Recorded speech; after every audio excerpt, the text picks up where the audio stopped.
ಇದೀಗ ಸಿದ್ದರಾಮಯ್ಯ ಮತ್ತೊಂದು ಹುತ್ತದೊಳಗೆ ಕೈ ಹಾಕಲು ಮುಂದಾಗಿದ್ದಾರೆ. ಸಿಎಂ ನಡೆ ಸ್ವಪಕ್ಷದ ಹಿರಿಯ ನಾಯಕರ ವಿರೋಧಕ್ಕೂ ಕಾರಣವಾಗಬಹುದು. ನೋಡಿ, 2025 ಒಂದು ವೇಳೆ ಸಿದ್ದರಾಮಯ್ಯ ಹಾಗೂ ಡಿ ಕೆ ಶಿವಕುಮಾರ್ ಅವರ ನಡುವೆ 50-50 ಅಂತ ಹೇಳಿ ಅಧಿಕಾರ ಹಂಚಿಕೆಯಾಗಿದ್ದರೆ 2025 ನವೆಂಬರ್ ತಿಂಗಳಲ್ಲಿ ಅವರು ಅಧಿಕಾರದಿಂದ ಕೆಳಗಿಳಿಬೇಕಾಗತ್ತೆ. ಆಗಿದ್ದರೆ ಸಿದ್ದರಾಮಯ್ಯನವರ ಒಂದು ದೊಡ್ಡ ಕನಸು ಏನದು? ಅವರ ಕಾಲಾವಧಿಯಲ್ಲೇ, ಅದು ಕೂಡ 169 ಕೋಟಿ ವೆಚ್ಚದಲ್ಲಿ ತಯಾರಾದಂತಹ ಜಾತಿ ಗಣತಿ ವರದಿ. ಜಾತಿ ಗಣತಿ ವರದಿ ಅಂತಂದರೆ ಜಾತಿ ಗಣತಿಯನ್ನು ಮಾಡೋಕ್ಕೆ ಬರೋದಿಲ್ಲ ರಾಜ್ಯ ಸರ್ಕಾರಗಳಿಗೆ, ಅದು ಕೇಂದ್ರ ಸರ್ಕಾರಕ್ಕೆ ಮಾತ್ರ ರೈಟ್ಸ್ ಇರೋದು. ಆದರೆ ಶೈಕ್ಷಣಿಕ, ಆರ್ಥಿಕ, ಸಾಮಾಜಿಕ ಅಂತೇಳಿ ಮಾಡಬಹುದು. ಇದರ ಮುಖಾಂತರ ಯಾರ್ಯಾರು ಎಷ್ಟೆಷ್ಟಿದ್ದಾರೆ, ಜೊತೆಗೆ ಕೆಲವು ಹೊಸ ಜಾತಿಗಳಿರುತ್ತೆ, ಅದರ ಜೊತೆಗೆ ಅತೀ ಹಿಂದುಳಿದ ಜಾತಿ ಅಂತ ಒಂದು ಇದೆ.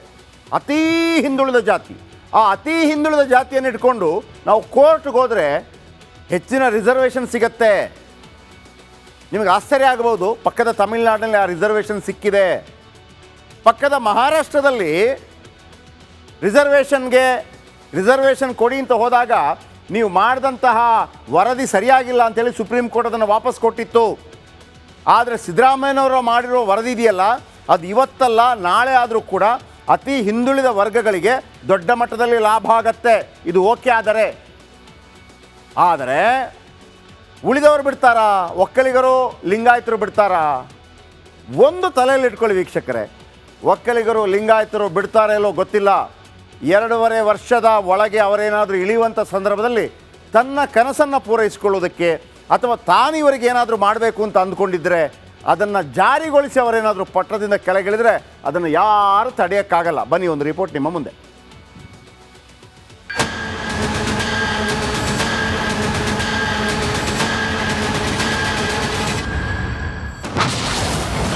ಜಾತಿ ಗಣತಿ ವರದಿ ಮಂಡಿಸಲು ಮುಹೂರ್ತ. ಒಕ್ಕಲಿಗ ಲಿಂಗಾಯತರೆ ಸಿದ್ದುಗೆ ಸವಾಲ್. ತೀವ್ರ ಪರ ವಿರೋಧ ಚರ್ಚೆಗೆ ಕಾರಣವಾಗಿರುವ ಬಹುನಿರೀಕ್ಷಿತ ಜಾತಿ ಗಣತಿ ವರದಿ ಮುಂದಿನ ಸಚಿವ ಸಂಪುಟ ಸಭೆಯಲ್ಲಿ ಮಂಡನೆಯಾಗಲಿದೆ. ಇದೇ ಗುರುವಾರ ಸಚಿವ ಸಂಪುಟ ಸಭೆ ನಡೆಯಲಿದ್ದು, ಬರೋಬ್ಬರಿ 169 ಕೋಟಿ ವೆಚ್ಚದಲ್ಲಿ ಸಿದ್ಧಪಡಿಸಿರುವ ವರದಿಯ ಅಂಶಗಳ ಬಗ್ಗೆ ಸಿಎಂ ಸಿದ್ದರಾಮಯ್ಯ ಸದಸ್ಯರೊಂದಿಗೆ ಚರ್ಚಿಸಲಿದ್ದಾರೆ. ಜಾತಿ ಗಣತಿ ಪರವಾಗಿರ್ತಕ್ಕಂಥವರು ಯಾಕಂತಂದ್ರೆ ಜಾತಿಯ ಆಧಾರದ ಮೇಲೆ ಬಡವರನ್ನ, ಬಲ್ಲಿದರನ್ನ ಗುರುತಿಸ್ತಕ್ಕಂಥ ಕೆಲಸ ಆಗಬೇಕಾಗ್ತದೆ. ಅದರ ಆಧಾರದ ಮೇಲೆ ಕಾರ್ಯಕ್ರಮಗಳನ್ನು ರೂಪಿಸಬೇಕಾಗ್ತದೆ. ಸಮಾಜದಲ್ಲಿ ಸಮಾನತೆಯನ್ನ ತರಬೇಕಾದ್ರೆ ಇವೆಲ್ಲ ಅತ್ಯಂತ ಅವಶ್ಯ. ನಮ್ಮ ಸರ್ಕಾರ ಕಾಂತರಾಜ್ ಅವರ ವರದಿ ಇದೆ, ಆ ವರದಿಯನ್ನ ಅನುಷ್ಠಾನ ಮಾಡಲಿಕ್ಕೆ ಪ್ರಾಮಾಣಿಕ ಪ್ರಯತ್ನವನ್ನು ಮಾಡ್ತೇವೆ. ಜಾತಿ ಗಣತಿ ವರದಿಯಲ್ಲಿ ಏನಿದೆ ಅಂತ ನೋಡುವುದಾದ್ರೆ, ಕರ್ನಾಟಕ ಹಿಂದುಳಿದ ವರ್ಗಗಳ ಆಯೋಗ ಈ ಸಮೀಕ್ಷೆ ನಡೆಸಿದ್ದು, ಶೈಕ್ಷಣಿಕ, ಸಾಮಾಜಿಕ ಮತ್ತು ಆರ್ಥಿಕ ಸಮೀಕ್ಷೆ ವರದಿ ಇದರಲ್ಲಿದೆಯಂತೆ. ಸಮೀಕ್ಷೆಯಲ್ಲಿ ಒಟ್ಟು 5,98 ಲಕ್ಷ ಮಂದಿ ಭಾಗಿಯಾಗಿದ್ರು. ರಾಜ್ಯದಲ್ಲಿ ದಲಿತ ಪ್ರಮಾಣವೇ ಹೆಚ್ಚಿದ್ದು, ಕುರುಬರೇ ಅತ್ಯಂತ ಹಿಂದುಳಿದ ವರ್ಗ ಎಂದು ಹೇಳಲಾಗ್ತಿದೆ. 1,351 ಜಾತಿಗಳು ಸಮೀಕ್ಷೆಯಲ್ಲಿ ಭಾಗಿಯಾಗಿದ್ವು. 192 ಹೊಸ ಜಾತಿಗಳು ಸಮೀಕ್ಷೆಯಲ್ಲಿ ಭಾಗಿಯಾಗಿದ್ವು. ಜಾತಿ ಗಣತಿ ವರದಿ ಜಾರಿಗೆ ಒಕ್ಕಲಿಗ ನಾಯಕ ಡಿಕೆ ಶಿವಕುಮಾರ್, ಲಿಂಗಾಯತ ನಾಯಕ ಶಾಮನೂರು ಶಿವಶಂಕರಪ್ಪ ವಿರೋಧಿಸುತ್ತಾ ಬಂದಿದ್ದಾರೆ. ಇದನ್ನ ಸಿದ್ದರಾಮಯ್ಯ ಹೇಗೆ ಸಂಭಾಳಿಸುತ್ತಾರೋ ಕಾದು ನೋಡೋಣ. Bureau report, republic Kannada. ಇದೀಗ ಸಿದ್ದರಾಮಯ್ಯ ಮತ್ತೊಂದು ಹುತ್ತದೊಳಗೆ ಕೈ ಹಾಕಲು ಮುಂದಾಗಿದ್ದಾರೆ. ಸಿಎಂ ನಡೆ ಸ್ವಪಕ್ಷದ ಹಿರಿಯ ನಾಯಕರ ವಿರೋಧಕ್ಕೂ ಕಾರಣವಾಗಬಹುದು.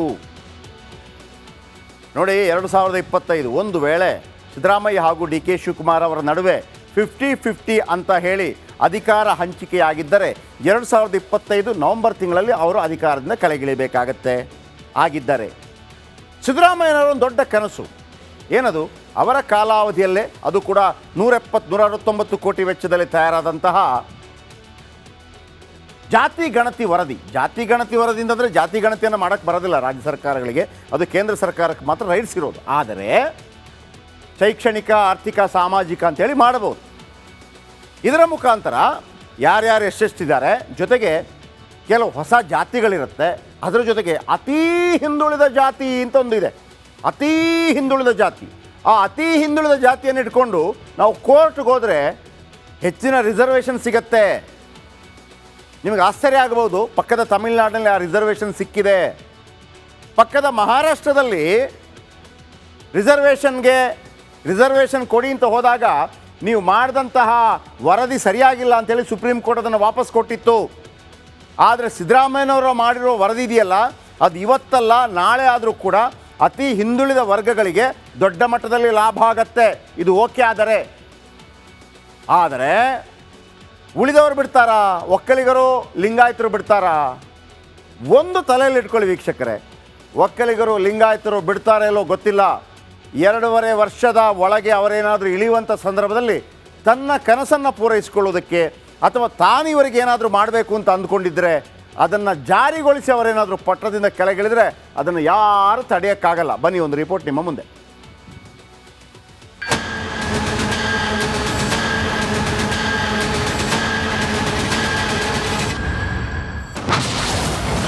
ಜಾತಿ ಗಣತಿ ವರದಿ ಮಂಡಿಸಲು ಮುಹೂರ್ತ. ಒಕ್ಕಲಿಗ ಲಿಂಗಾಯತರೆ ಸಿದ್ದುಗೆ ಸವಾಲ್. ತೀವ್ರ ಪರ ವಿರೋಧ ಚರ್ಚೆಗೆ ಕಾರಣವಾಗಿರುವ ಬಹುನಿರೀಕ್ಷಿತ ಜಾತಿ ಗಣತಿ ವರದಿ ಮುಂದಿನ ಸಚಿವ ಸಂಪುಟ ಸಭೆಯಲ್ಲಿ ಮಂಡನೆಯಾಗಲಿದೆ. ಇದೇ ಗುರುವಾರ ಸಚಿವ ಸಂಪುಟ ಸಭೆ ನಡೆಯಲಿದ್ದು ಬರೋಬ್ಬರಿ 169 ಕೋಟಿ ವೆಚ್ಚದಲ್ಲಿ ಸಿದ್ಧಪಡಿಸಿರುವ ವರದಿಯ ಅಂಶಗಳ ಬಗ್ಗೆ ಸಿಎಂ ಸಿದ್ದರಾಮಯ್ಯ ಸದಸ್ಯರೊಂದಿಗೆ ಚರ್ಚಿಸಲಿದ್ದಾರೆ. ಜಾತಿ ಗಣತಿ ಪರವಾಗಿರ್ತಕ್ಕಂಥವರು ಯಾಕಂತಂದ್ರೆ ಜಾತಿಯ ಆಧಾರದ ಮೇಲೆ ಬಡವರನ್ನ ಬಲ್ಲಿದರನ್ನ ಗುರುತಿಸ್ತಕ್ಕಂಥ ಕೆಲಸ ಆಗಬೇಕಾಗ್ತದೆ. ಅದರ ಆಧಾರದ ಮೇಲೆ ಕಾರ್ಯಕ್ರಮಗಳನ್ನು ರೂಪಿಸಬೇಕಾಗ್ತದೆ. ಸಮಾಜದಲ್ಲಿ ಸಮಾನತೆಯನ್ನು ತರಬೇಕಾದ್ರೆ ಇವೆಲ್ಲ ಅತ್ಯಂತ ಅವಶ್ಯ. ನಮ್ಮ ಸರ್ಕಾರ ಕಾಂತರಾಜ್ ಅವರ ವರದಿ ಇದೆ, ಆ ವರದಿಯನ್ನ ಅನುಷ್ಠಾನ ಮಾಡಲಿಕ್ಕೆ ಪ್ರಾಮಾಣಿಕ ಪ್ರಯತ್ನವನ್ನು ಮಾಡ್ತೇವೆ. ಜಾತಿ ಗಣತಿ ವರದಿಯಲ್ಲಿ ಏನಿದೆ ಅಂತ ನೋಡುವುದಾದ್ರೆ ಕರ್ನಾಟಕ ಹಿಂದುಳಿದ ವರ್ಗಗಳ ಆಯೋಗ ಈ ಸಮೀಕ್ಷೆ ನಡೆಸಿದ್ದು ಶೈಕ್ಷಣಿಕ, ಸಾಮಾಜಿಕ ಮತ್ತು ಆರ್ಥಿಕ ಸಮೀಕ್ಷೆ ವರದಿ ಇದರಲ್ಲಿದೆಯಂತೆ. ಸಮೀಕ್ಷೆಯಲ್ಲಿ ಒಟ್ಟು 5,98 ಲಕ್ಷ ಮಂದಿ ಭಾಗಿಯಾಗಿದ್ರು. ರಾಜ್ಯದಲ್ಲಿ ದಲಿತ ಪ್ರಮಾಣವೇ ಹೆಚ್ಚಿದ್ದು ಕುರುಬರೇ ಅತ್ಯಂತ ಹಿಂದುಳಿದ ವರ್ಗ ಎಂದು ಹೇಳಲಾಗ್ತಿದೆ. 1351 ಜಾತಿಗಳು ಸಮೀಕ್ಷೆಯಲ್ಲಿ ಭಾಗಿಯಾಗಿದ್ವು. 192 ಹೊಸ ಜಾತಿಗಳು ಸಮೀಕ್ಷೆಯಲ್ಲಿ ಭಾಗಿಯಾಗಿದ್ವು. ಜಾತಿ ಗಣತಿ ವರದಿ ಜಾರಿಗೆ ಒಕ್ಕಲಿಗ ನಾಯಕ ಡಿಕೆ ಶಿವಕುಮಾರ್, ಲಿಂಗಾಯತ ನಾಯಕ ಶಾಮನೂರು ಶಿವಶಂಕರಪ್ಪ ವಿರೋಧಿಸುತ್ತಾ ಬಂದಿದ್ದಾರೆ. ಇದನ್ನ ಸಿದ್ದರಾಮಯ್ಯ ಹೇಗೆ ಸಂಭಾಳಿಸುತ್ತಾರೋ ಕಾದು ನೋಡೋಣ. Bureau report, republic Kannada. ಇದೀಗ ಸಿದ್ದರಾಮಯ್ಯ ಮತ್ತೊಂದು ಹುತ್ತದೊಳಗೆ ಕೈ ಹಾಕಲು ಮುಂದಾಗಿದ್ದಾರೆ. ಸಿಎಂ ನಡೆ ಸ್ವಪಕ್ಷದ ಹಿರಿಯ ನಾಯಕರ ವಿರೋಧಕ್ಕೂ ಕಾರಣವಾಗಬಹುದು.